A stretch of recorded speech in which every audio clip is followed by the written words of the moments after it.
meeting going on in NATO right now in Europe of some of the foreign ministers of the biggest NATO countries, where they're trying to find out exactly how they can get to a ceasefire with the Russia-Ukraine war. And of course, as the issue has been going on with the Trump administration for quite some time with Russia, they've been trying to figure that out. Well, now NATO wants to put a little bit more pressure on Russian President Vladimir Putin, saying that he must agree to a deadline for peace or face the consequences. And listen, if you're talking about a situation where there's two relatively equal partners, maybe something like the Korea Chinese negotiations, we were trying to end the Korean War, and you had two relatively equal sides, and so nobody could just tell anybody what to do. There may be some play to that. There may be some plausibility to say, all right, we're going to put some pressure on you to make a decision, make a deadline that you're going to stick to, and if you don't, we're going to have consequences. That doesn't exist in reality. Not in this case here. As we've shown you so many times in very quantifiable ways, every way you want to count, we are the junior partner. Now, that doesn't sit well with American audiences or Western audiences writ large, but that doesn't change the reality of the fact. What you're going to see here is like the next edition, the next iteration, where we're going to show where the senior leaders in both the United States and in Europe just cannot seem to come to grasp with reality. There is nothing inherently wrong with saying, I recognize my position is inferior in terms of power dynamics between another party. There's nothing wrong with saying, or weak even, with saying, listen, I would like a certain outcome to happen, but I just don't have the leverage to compel the other side to do it. So let's see the leverage that I do have, because I'm not without leverage. I'm not without capabilities. It's just weaker in comparison. There's nothing wrong with admitting that and saying, trying to use the leverage you have to get the best deal you can for your side. Not only is there nothing wrong with that, there is something wise and proper about that. If you can't recognize where you are on the game board, where you are in the power dynamics that exist, what is real on the ground, then you're going to continue to seek outcomes that cannot be realized. Now, obviously, we've been doing that for now into the fourth year of this war, and we've never stopped. At least all of the West combined started off with the Biden administration, which was the leading candidate for this let's don't pay attention to reality crew that we've been having. But now then we have President Trump in there, who's now not playing by those old rules, but the European Union and NATO have still not caught up to it. And listen, I'm going to show you a few comments from some of the leaders in NATO, especially the foreign minister level. And it's just hard to do anything besides shake your head. And then, of course, unfortunately, it's going to also extend back into the United States and some other areas. So even though President Trump himself is set himself on a decisive course of action to end the war as quickly as he can and trying to get the best deal he can for the Ukraine side, but in any case, whether he can get the deal he wants or not, he is on a path to end the war. Almost nobody else seems to be on that sheet of music even now. So let's first of all start off with British Foreign Minister Lammy, who's, again, he's talking like he's the senior partner here. Is that Putin continues to obfuscate, continues to drag his feet. He could accept a ceasefire now. He continues to bombard Ukraine, its civilian population, its energy supplies. We see you, Vladimir Putin. We know what you are doing. Are you really? You see him? And does somebody imagine? Does Minister Lammy imagine that word is going to get translated and get back to Vladimir Putin, and he's going to go, "Oh, dang! I didn't know that they could see us." I mean, come on, man. Seriously, I mean, this is like political theater, bad political theater, because you're making these comments, and now, of course, his comments are not for Russia. They're not for Vladimir Putin. They're for his domestic audiences in Europe, and especially in the UK. He wants people to think he's being tough with that darn old dictator Putin. That's what he's trying to communicate to him, and it's working. I mean, we've had many British commentators on before. We're going to have Ian Puttick on later this afternoon. The smartest man in London is going to be on with us, with Gary and I, in a roundtable kind of a situation. We're going to talk about a lot of things going on with some of these tariffs and other related issues, but this is kind of connected to it. But you've heard him say all the time that the British media has been almost in concert, unified concert of this from the beginning, of just portraying Russia as the evil person and the Ukraine side as the innocent victim and the hero and all this kind of stuff, black and white, good versus evil, no nuance anywhere. And it's going to only stay that way. And even though Trump has come in and moved in a different direction, they just haven't changed their mind on this. That part makes sense, even though it's dumb and even though it's irrational. Problem is for Lammy and for the UK and for the Prime Minister Keir Starmer, it's not going to produce anything of value for your side. It's going to end up backfiring, as it just almost has to. I mean, the best you could hope for is that it's just kind of it fizzles out and doesn't cause any real harm. That's the best you can figure out. How much wiser would it be to say, hey, you know what? Here's the reality, not what we want. And our actions over the past have helped contribute to this, but we won't talk about that part. Instead, we'll put as good a face on as we can and say, look, we got the best deal that we could. We're going to get this war off the table and move on to whatever else is in there. You want to continue to have a defensive buildup? You want to keep on using Russia as a figure to justify big defense budgets and whatever? I guess you can do that. But then at least the war is off the table. So now then you can just get back onto these other things here. Now, I don't know, perhaps the thought is, well, if we get the war off the table, then that will lower the threat that we can say that Russia poses. And that now the people won't be as likely to, in a domestic case, they won't be as likely to justify larger defense budgets that they want right now, because they want to have the most they've sent to Ukraine in all all the years of the war this year, even in spite of all the attempts to get peace. They say they want to have this big defense buildup, go up to 2.5% of GDP, et cetera. Maybe they're just thinking, well, it's hard to do if there's no active war to be shown and there's no evil puppet that we can keep holding up in front of the cameras and saying, oh, that evil Putin, we see what you're doing. Maybe that's what he's trying to do. I can only guess. I don't have any insider information on that one whatsoever. I'm just looking at what we can see from the outside. I can see what is real on the ground. I can see what they're saying with their mouths, but trying to ascribe a value and a motive behind it is just guesswork, unfortunately. But I can say with some pretty strong confidence, this won't end anything good for UK. And I can tell you with absolute certainty that it will continue to bleed Ukraine to death.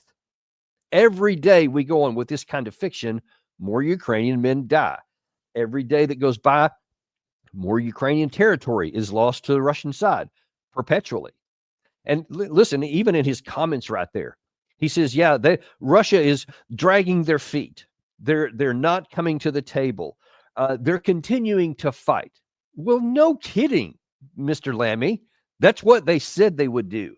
We've shown you so many sound bites over the months, especially since Trump was elected, where the Russians have said exactly that. In fact, they had said categorically they wouldn't do any kind of a pause or ceasefire or truce or anything like that. They would only negotiate an end. And until they had an end that they wanted, they were not going to stop fighting. When Trump had his personal phone call with Putin a month or so ago, then they said, all right, we'll consider it. So they moved a little bit, but the conditions they put on these talks are very high. Lammy here keeps talking about how the Russian side is dragging its feet. They're not dragging their feet. They're just setting high standards for meeting it, which you haven't met. And it's not just Lammy. That's just one guy. Let's take a look at Barrot, the foreign minister from France, who plays a similar theme. Over the past 3 weeks, Russia has been flip-flopping, continuing its strikes on energy infrastructure, continuing its war crimes. Today, Russia owes an answer to the United States that have worked very hard to come up with a mediation effort and a ceasefire proposal. Well, now, over the weekend, there was Kirill Dmitriev, I believe his name was, from the Russian Federation. It was in the United States to talk about some of those mediation efforts. Listen, I even historically, it's hard for me to understand what the play is here because, I mean, just look, it took over a year to negotiate the end of the Korean War. And so these guys are acting like it's been 3 weeks now. Where's the end of this war? They show, again, weakening their own hand and weakening Trump's hands in the meantime, is they say that they're looking for an end right now. They want Russia to stop fighting right now. and that any delay is going to have consequences. Oh, you got to be thinking they're going to be quaking in their boots on that.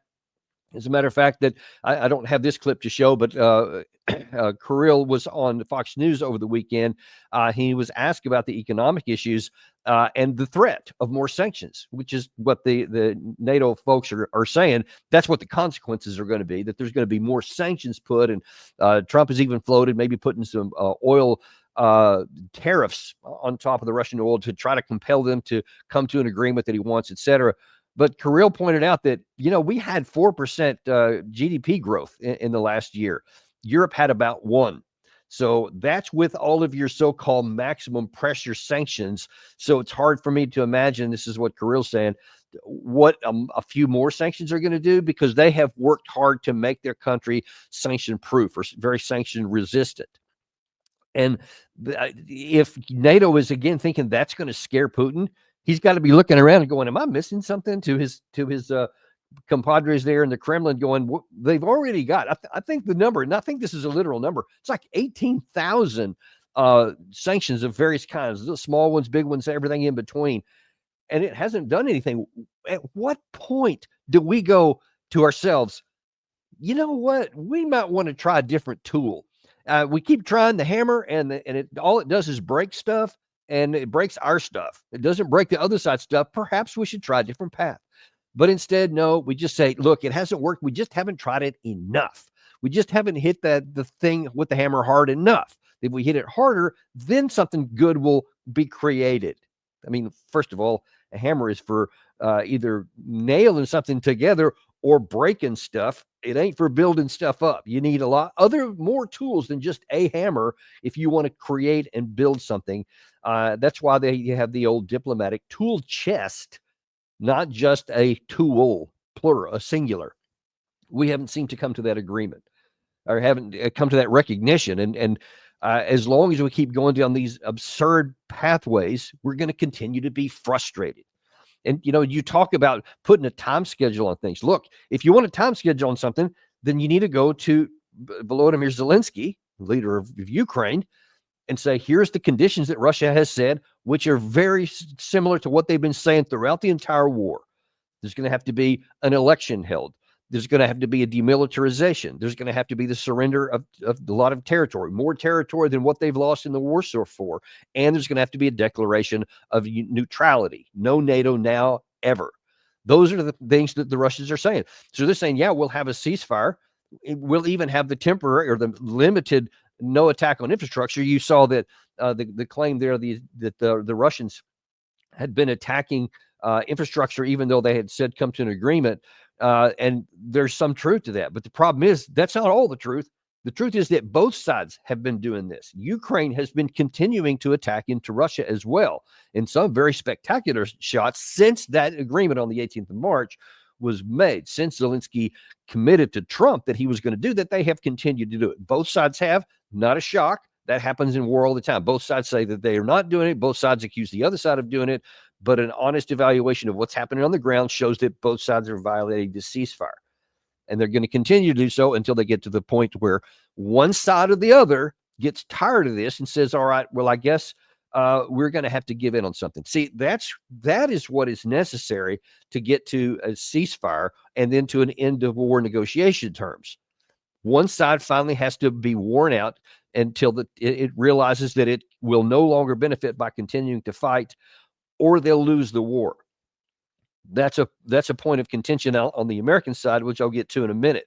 But that is the reality. And so far on the diplomatic side, NATO or the United States don't seem to haven't seemed to come to that conclusion yet.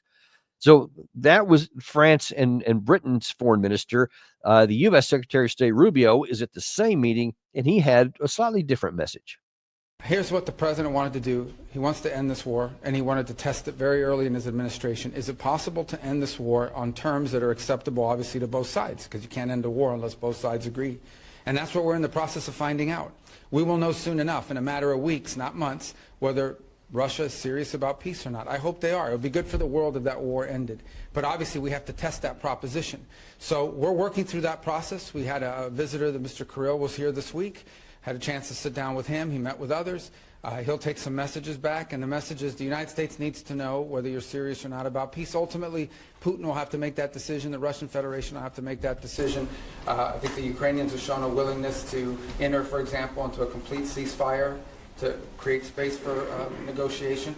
At some point here, fairly soon, not 6 months from now, you know, the Russians and Putin will have to make a decision about whether they're serious or peace or not, and I hope they are serious. It would be good for the world if that war ended. What is he talking about if they're serious about it or not? You need to find out. You already know they are. They have never said anything besides that from before the war and in all cases during the next 3 years and today.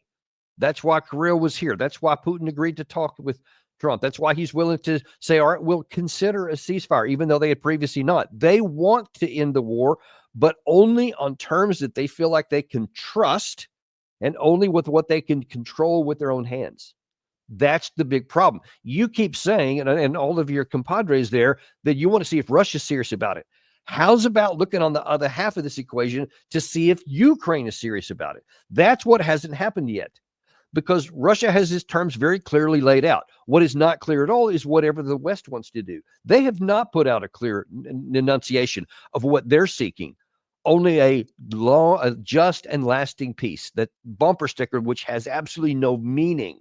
It's just a word. It's just a phrase that has no substance, and it's not backed up by here's what we want. Whereas the Russian side continually puts their detailed, enumerated list down of what they're looking for. So the question really is the Ukraine side willing to acknowledge and agree to that? Because if you don't, then you're in the situation that we are in right now, which is they're not going to agree to it. The Western allies are not going to agree to it. They're not going to compel compliance with it. They're going to keep on going.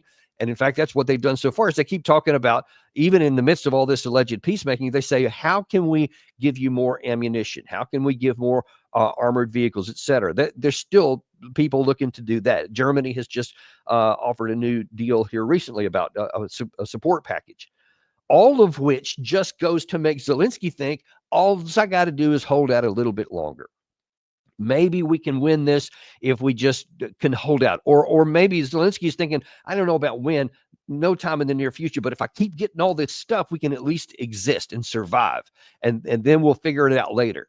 Now, I think that's probably pretty close to what is going on in Zelensky's mind, because as I've said already, he's categorically, I have stated, he is not a legitimate negotiating partner, because he is incapable, not unwilling anymore. I think it's incapable of making the decisions necessary to bring the war to an end, making the tough calls on what he's willing to give in order to get the war over, because he still has this, I don't know if dimension is not the right word, but this delusion that if he holds out a little bit longer, that conditions can change and then he won't have to make up these things. But that's not the case.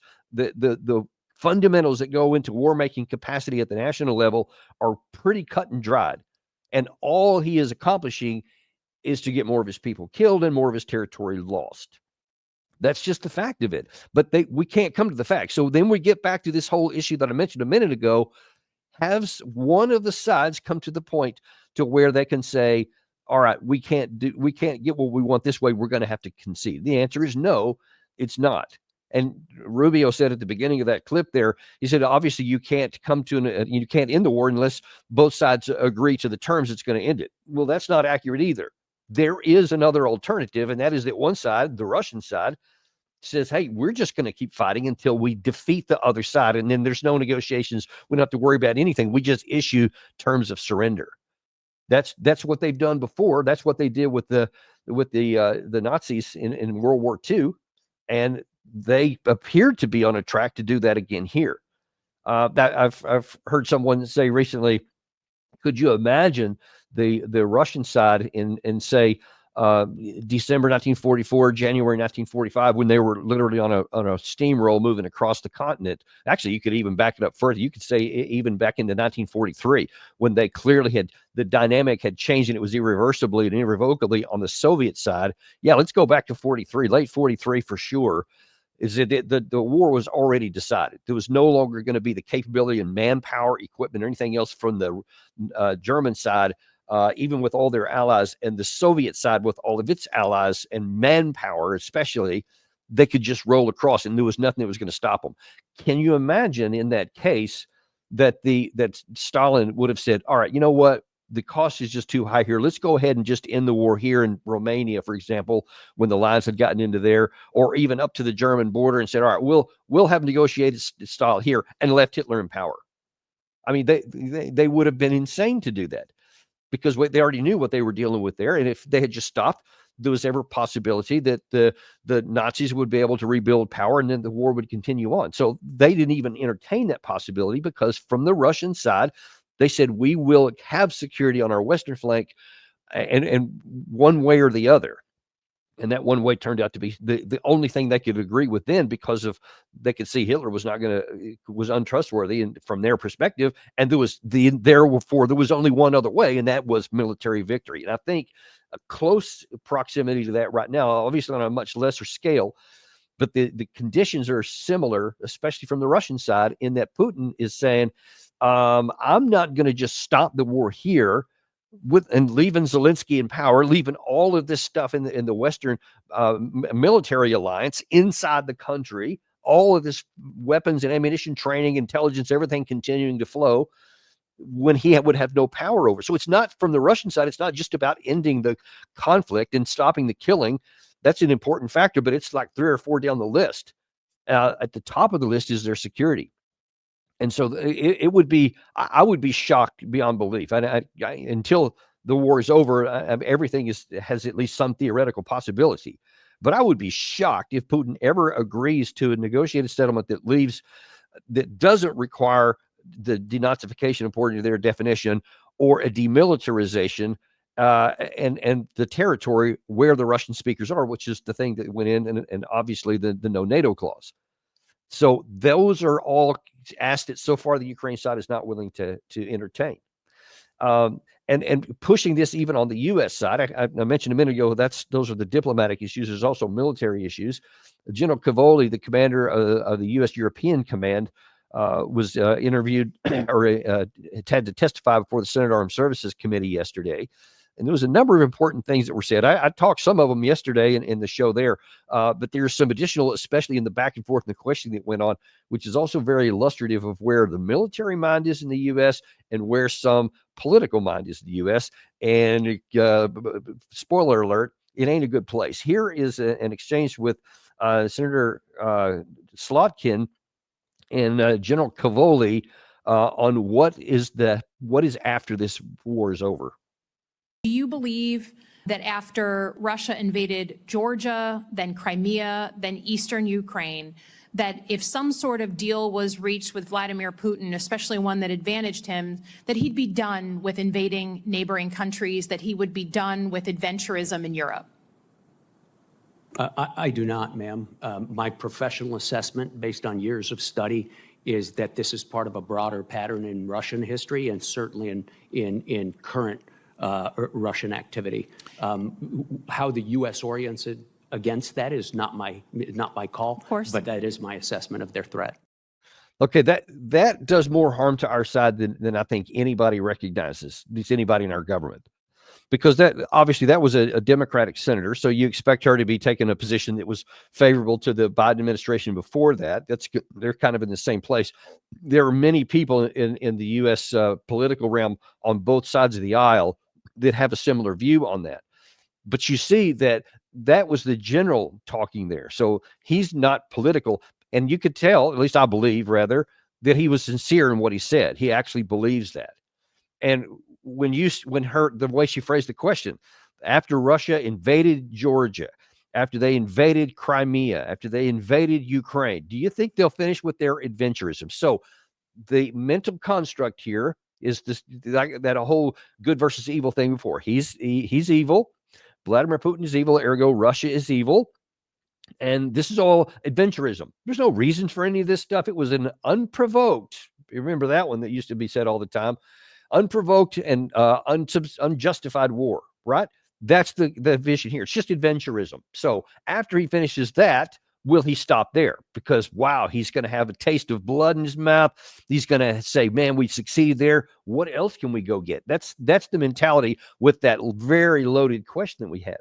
Now, I was thinking as I was watching that the first time that obviously it was a loaded question, and I expected the general, who's more a political animal than he is a military animal, but I figure he would deflect it, because you have to be careful. You're not supposed to be, especially in uniform, when you're representing the United States, you're not supposed to be either Democrat or Republican. You're not supposed to go at their either narrative. I kind of thought he would trim his sails a little bit and just kind of be political around it, but no, he said, "Yep, yeah, I agree with that." I think that's my experience. And apparently he's a fluent Russian speaker, has studied Russia, I think, since back in the 1980s or something, when he's very young in his career, and has studied the whole thing forever. And if he also holds that view, yeah, it's just adventurism. There's no reason for Russia to invade Georgia, no reason for them to go into Crimea, no reason for them to go all of these things. Well, there was reasons for all of them. You don't have to agree with them or like them, but you have to be honest that it was hardly unprovoked. We've been talking about this a lot. John Mearsheimer has been talking about this for decades, about it's very much provoked, just like it would be for us if Russia or China wanted to have a military alliance with Russian or Chinese soldiers in Canada or in Mexico.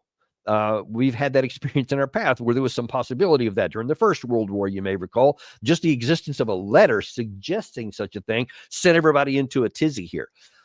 Somehow we think that that's how we did react. And obviously when Russia, out of the Soviet Union, wanted to put missiles off our shore in Cuba, we were also ready to go to nuclear war. Somehow we think that, yeah, that's how we reacted, and it's right.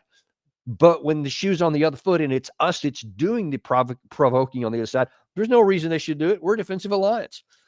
That obvious, ridiculous way that I've characterized that is exactly in real life how it's happening. And that's what was happening right there.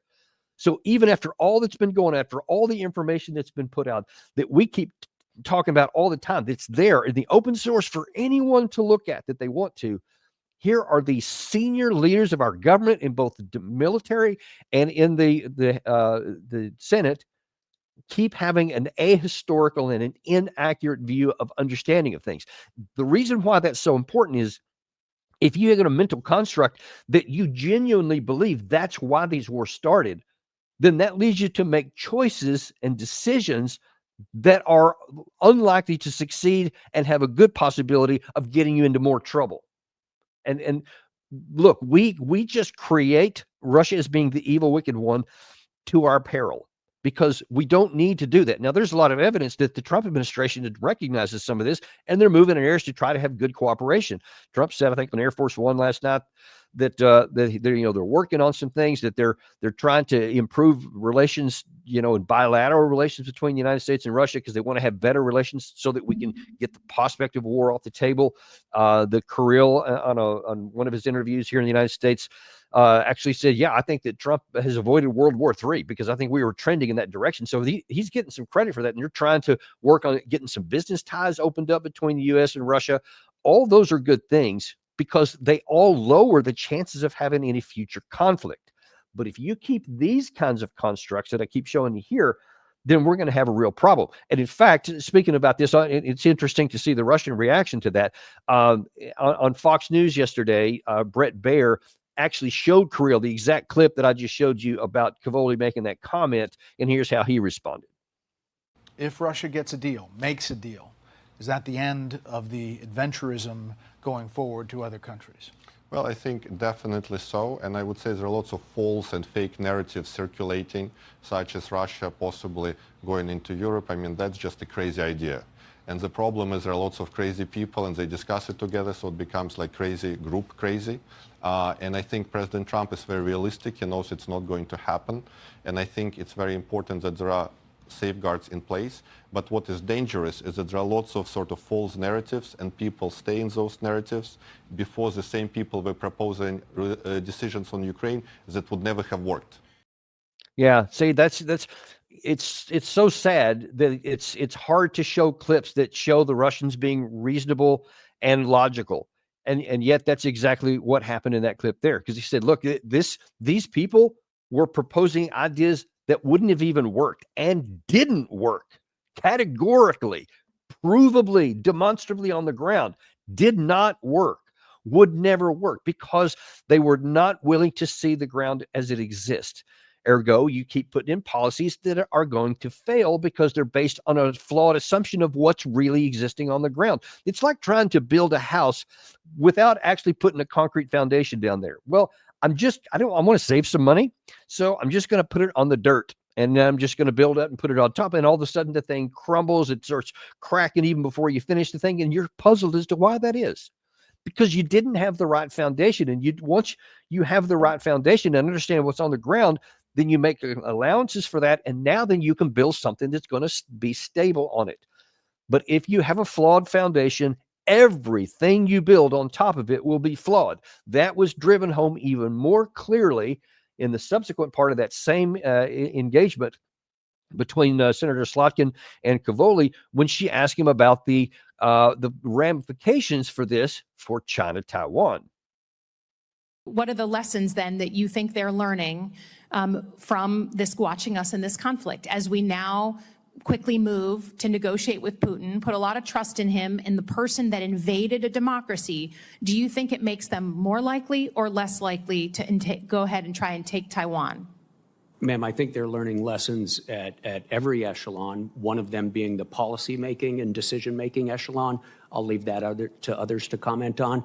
But at the military level, operationally and tactically, they're studying the conflict very, very hard in ways that we know they would apply to their to any potential conflict in Taiwan. So you see there again, we like things nice and easy. We don't like nuance. We don't like complications. We don't like long explanations at the major level. That's why you have, so many of these shows on mainstream media where you have like a 3 to 4 minute segment and then moving on to the next one here, because that's as far as anybody wants to go. They get bored if it gets those longer segments. One of the reasons why we made this channel in the first place, the deep dive, so that you can understand the context and the ramifications and you can explain these things. And it just takes time. You can't explain in 3 minutes a complex situation like this. Same situation, especially with the correlation between Russia, Ukraine, China, Taiwan. Those situations are radically different. And to say that, well, because Russia succeeded in this situation with Taiwan, with Ukraine, as it looks like it's going to eventually, that now then you have the Chinese sitting over here going, because obviously they're the wicked and evil ones over there. So it's China and Russia are the evil and wicked ones. Ergo, all of their actions are evil, malicious, and only bent towards conquest, because that's the mentality that we've been built up in our minds. Forget about the fact that China hasn't hardly attacked anybody in its history. They've concerned themselves mainly with their domestic. They don't have hundreds of bases around the world. They have a handful, 3 or 4 maybe. But we keep saying that they're this existential threat. They're the pacing threat, to use the Pentagon's language. And so now then, if we let Russia win here in its fight with Ukraine, then that means that China's going to go, okay, well, it worked for Putin, so we'll do the same thing here. But listen, China is going to do what it's going to do with Taiwan based on the conditions that exist there, on the ground there, and in the oceans and in the air in between Taiwan Strait and the Pacific. What happened on the ground in Russia is of no consequence at all to the Taiwan side with China, because the reasons for the conflict at all, or the potential conflict, are completely different. They're not even related to what is the situation here.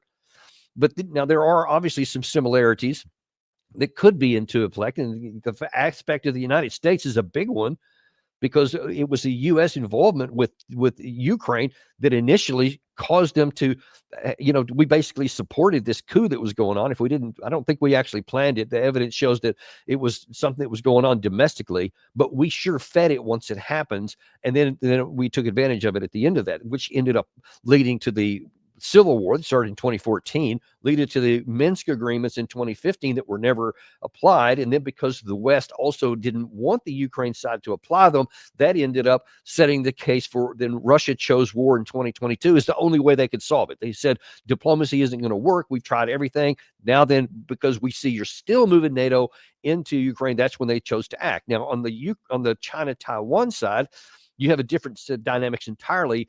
That is obviously the fact that it's separated by 100 miles of water, and it's an island. It's not part of, you know, a European continent. But the issue there is independence. China views Taiwan from its civil war that kind of ended in 1949, had been going on a long time before that, when the authorities that were in charge of Beijing were driven off to Formosa at the time. Now it's called Taiwan. And they said, the Chinese side still says, as they've said every year since 1949, that that's just a part of China like it was before, and we're in charge of it. But they've said over time that's all right. Well, if we keep the status quo, we can keep living with that for the time being, indefinitely, actually. But if that status quo changes, if they become an independent country, then that will be our trigger for war. They have never said anything openly besides, we will use force to reunify if we must. And every time that we keep taking action in the United States to facilitate independence, or to give actions that imply, that gives confidence to the Taiwanese people to actually declare independence, whether real or de facto, that could trigger the war. Absent that, there won't be a war between China and Taiwan, because neither side would benefit from it. If we keep going in that direction, we could inadvertently lead the Taiwanese folks to actually declare independence. They haven't so far, but they have been going in directions and making statements, even in the recent number of days, that have greatly angered China. Of course, they've been doing lots of exercises, et cetera, that push that further out there, make it more likely and give them more capacity to actually act on that should they want to. But whether China does or not is going to be based on what the power dynamics on the ground are, what they think the likelihood of U.S. military involvement, whether they think that they can succeed or not, and whether they think the cost to succeed is more beneficial than the cost of maintaining the status quo. That's all they're going to judge about. They're not going to base it based on what Russia and Ukraine did, because the conditions are so different. In that case, the Ukraine side is obviously part of the continent, and they're surrounded by all kinds of friendly countries that can drive support back and forth, that can fly things in with impunity. That doesn't exist in Taiwan, folks. You have, not only do you have 100 miles of water between Taiwan and China, and you got thousands of miles in almost all the other directions for people to get in. So China, as they demonstrated in their exercise a few days ago, they can surround it with military power, and then you can't get anything in there. So it doesn't matter what Russia did, because China would even have as hard a problem cutting it off from supplies and isolating Taiwan if they wanted to do that. They wouldn't have the problem of this, support. And I don't think China would ever allow that. If there was military engagements, then you're going to see a much wider war. So that's a really dangerous flashpoint. We'll cover that in some more detail in another echelon here. But that just shows you we're making decisions based on a flawed understanding of the Russia-Ukraine situation, which may apply to another, which would perversely make war more likely, not less. Let's hope we don't get down to that level. Let's hope that doesn't happen and we avoid that outcome. Last thing I want to talk about here, which is another, of the red flags on our side, as the general was asked by a different senator something about how he saw this war ending up. Now, before I show you this clip here, just to reiterate real quick on the review of the first 3 years of the war when Joe Biden was in charge. So many times we said the Ukraine side is going to win. Russia must lose. Russia will lose. Russia is losing. They're falling apart. They're running out of missiles. Their economy is on the ropes. Ad infinitum. You keep saying that stuff for years. It was never true, and we see the results of it on the ground. But okay, now Trump's involved here, and now people are more willing to look at the reality on the ground, or are they? There's nothing inevitable in war. And the Ukrainians are in very strong defensive positions right now and are improving weekly their ability to generate force and to reinforce those positions. It is hard sitting here right now to envision a major Ukrainian offensive that clears everybody, out of every square inch of Ukraine. But likewise, it's very hard to envision Ukraine collapsing and losing that conflict. I do not think there's an inevitability to a Ukrainian loss. Really? It's hard for you to imagine Ukraine collapsing and losing? I mean, have you ever read military history of any conflict, but at least World War II? I mean, we saw it happen many times with a number of armies in there. And throughout, some in the Eastern Front, some in France, of course, which I talk about a lot, from 1940, where you had the entire Franco British force literally just collapse within a few weeks when there was a penetration behind the lines. I mean, they literally got rolled up. The famous escape on Dunkirk, where the British side, most of the British Expeditionary Force had to just leave everything behind and go forth. All that was within a month of the German invasion into France.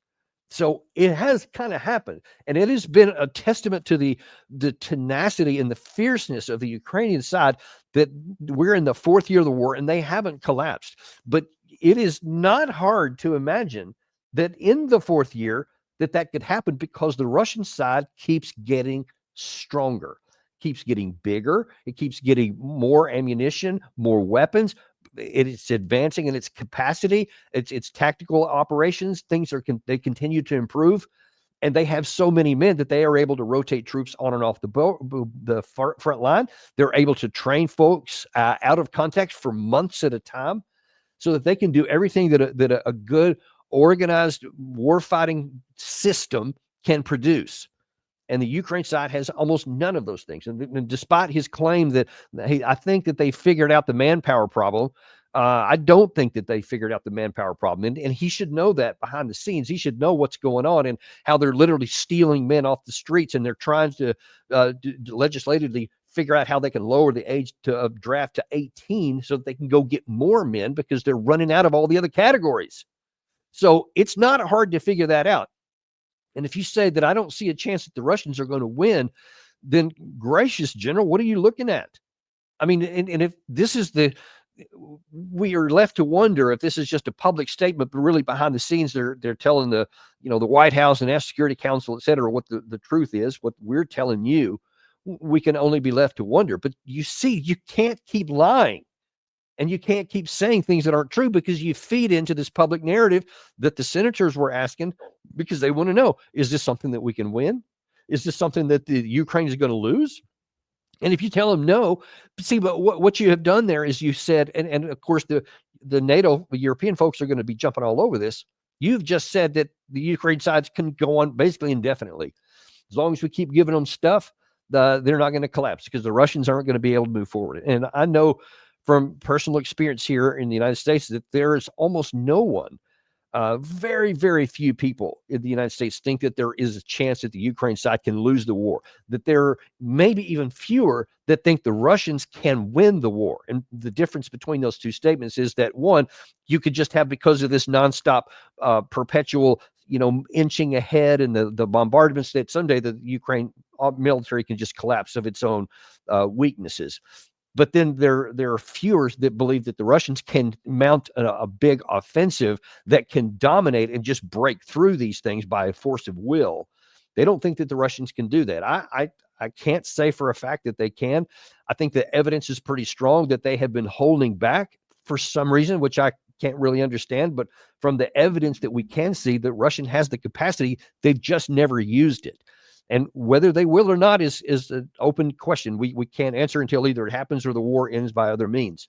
But it is a gamble to suggest that they won't try, that they won't succeed, and even more so that the Ukraine army can indefinitely just hold on. So that just tells the Western side, that tells the Ukraine side, don't make any concessions. Don't agree to end the war where it's at now, because maybe you can get something more later. That's the net result of this. And the actual consequence of that, you talked about at the beginning of this episode here, that the Europeans were saying there will be consequences, Russia, if you don't reach a deadline and on a ceasefire that we have set for you. There are consequences to your actions. And the consequences are not paid by you, because you can make all these, big speeches all day long. It plays well in your domestic audiences, and all those foreign ministers were doing the same. It plays well for you because it costs you nothing. It costs Ukraine everything. If Ukraine continues to send their sons and daughters out every day and get killed in action by the hundreds every day for nothing, to support this fiction that you're peddling. And the last three, now into the fourth year, have proven that conclusively. And with enough passage of time, it will finally come to an end. All wars do. This one will too. And at the end of it, it's going to come out that this war should never have happened, or it should have stopped at any of the number of times I've told you in the past. And when it comes to an end, there's going to be some hard questions that are going to be asked, especially by the survivors, especially by the family members of these apparently somewhere around 1 million, maybe even over that now, Ukraine dead, not just wounded, but dead. There's going to be a lot of hard questions to answer then, because when the truth all comes out and the fiction fades away, they're going to be saying, wait a minute, you knew all along that this wasn't going to work, and yet you continued on and let my son or my husband or my brother keep getting thrown into this bloody almost field of death that you knew it was going to happen, and you did nothing. So I gain no pleasure from that thought. Justice come, because, okay, fine, you'll say something and the people in the West will feel bad, I guess. Maybe some of these men who are making these statements may feel bad, I guess. I could care less whether they feel bad or not. That won't do anything to the loss of life. And you can't do anything about the million that are dead now, but we can still do something about the millions of people that are still in Ukraine that aren't dead, that are alive today. A lot of the people who have been grabbed off the street today and forced into mobilization are living in terror that they're going to be the next on the death list. Let's prevent that from happening. It's time to shut that off and to finally, belatedly, eventually, just acknowledge what exists on the ground, that this war cannot be won, and the moral, the wise, the righteous thing to do is to acknowledge it, to get it off the table, and let's move on to what happens next and get the killing stopped. That's what a wise leader would do. That's what a moral leader would do. I would like to see somebody stand up and do that quickly. That's your deep dive today. Be sure and join us at 3:00 this afternoon. We're going to have Ian Puttock, the smartest man in London, back on the show with Gary and I, and we're going to be talking about some of these things going on with the tariffs, and we'll talk a little bit more about the European views on some of the Russia-Ukraine war. I'm sure that'll be in there, but Ian's always got some great views, great context to give us some insight into things that we wouldn't otherwise have. Look forward to seeing you there at 3:00 today on Daniel Davis Deep Dive.